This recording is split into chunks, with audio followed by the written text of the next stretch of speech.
Lors de l'examen d'une masse tissulaire ou d'une tumeur dans les poumons, un bronchoscope souple classique est généralement utilisé.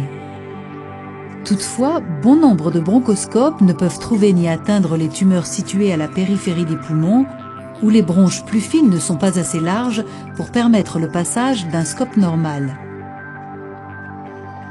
Plus des 2/3 des masses pulmonaires sont situées à la périphérie des poumons.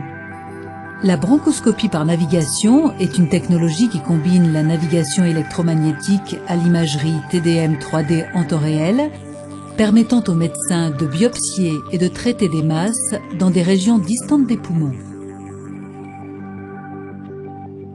Avant de subir une procédure de bronchoscopie par navigation, une TDM est réalisée pour localiser les tumeurs potentielles dans les poumons.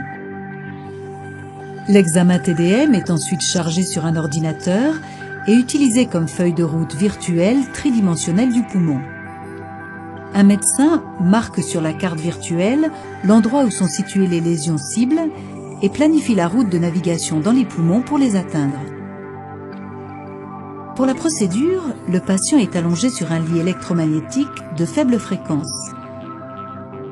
Un bronchoscope contenant un canal opérateur étendu, COE, et un guide localisable est inséré dans les voies aériennes du patient, dans la trachée, puis les bronches.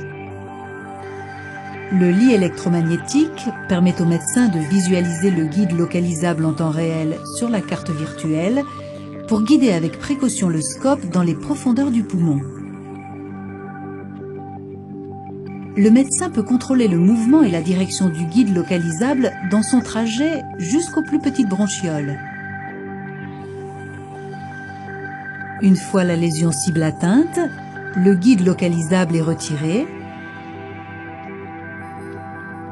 et un instrument chirurgical est passé dans le COE afin de recueillir une biopsie en vue d'un examen.